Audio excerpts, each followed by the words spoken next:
Testing. Blah, blah, blah, blah, blah. Ready, set, go.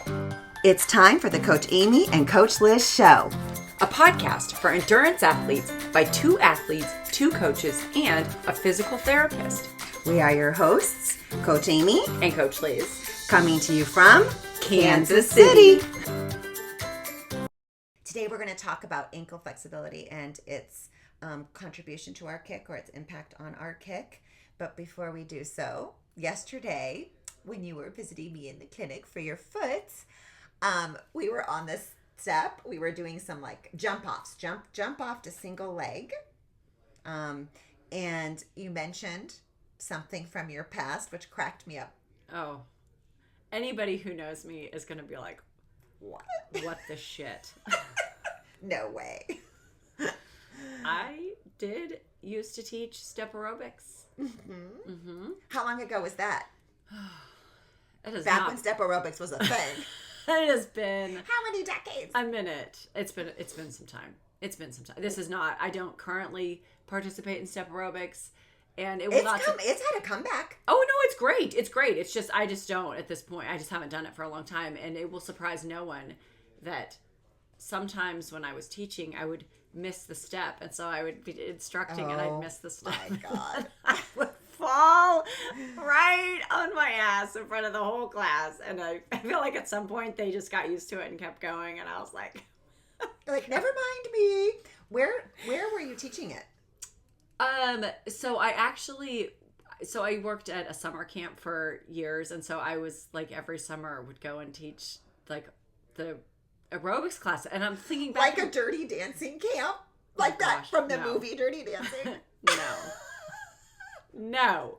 And I look back and I'm like, why did I go to summer camp and want to teach aerobics? I could have taught like, I don't know, something fun like photography or arts and crafts or archery or like, who knows? But Because I taught... step aerobics is great. It is. Well, it shows you that I was very focused in my exercisings. And so I taught for years. I went back. I mean, I was probably there for 5 years and taught it. And then I was an aquatics director at the YMCA for a time. And we did it wasn't step aerobics, but I did teach some silver sneakers water classes that involved some similar maneuvers. I pulled from my time as a step aerobics instructor to really shine as my silver sneakers instructor doing the arthritis classes and some of the same moves. They are some of the same moves, and I will tell you, do not underestimate. I mean, those anyway. So coming to a club near you, this is revised, revamped. It's my precursor to my next life as a dancer and a spy.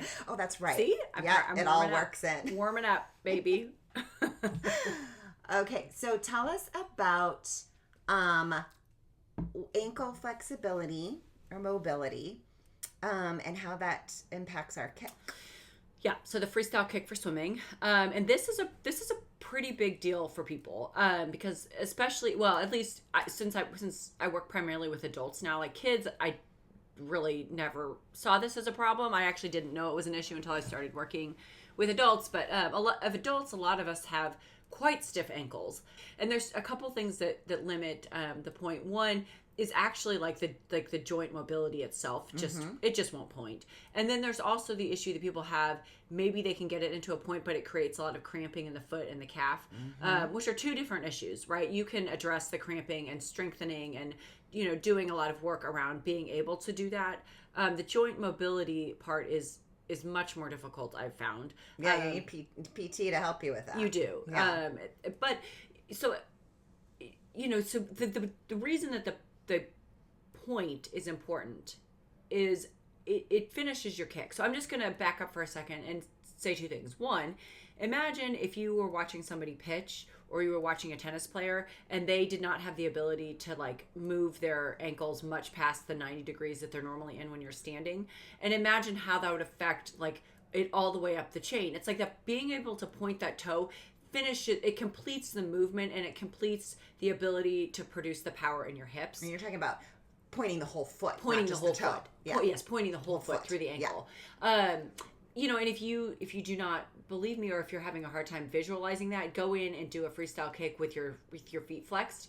It literally moves you backwards. So if you're doing that, that just sort of it's like a rudder. It's a rudder. Yeah, it's a rudder. And so then not only are you not getting the power from the hips because you're not completing that whip motion with the end of your foot, but then you're actually moving backwards. And so it's, if there's one, I think it gets very.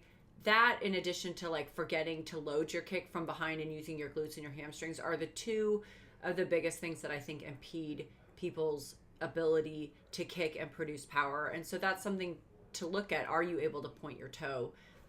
Because you need to be able to do that to finish your kick. The other thing I will say is that if somebody, like, those two things go hand in hand, because if you are kicking from the knees and trying to kick like you cycle, that is, people flex their feet and they try to grab the water with their feet because they're not kicking mechanically correct. So if you are kicking from the glutes and the hips, it requires that you point your toe in order to make that an effective motion. And so there can be a lot of things that are going on. So if you check the flexibility of your ankles and are you able to finish that whip kick, and then are you using your glutes and your hamstrings, those things tend to go together. But if you don't have those, you are... At worst, you're making yourself go backwards. At best, you're not making yourself go forward. And really having to fight against that. Yeah, you really are.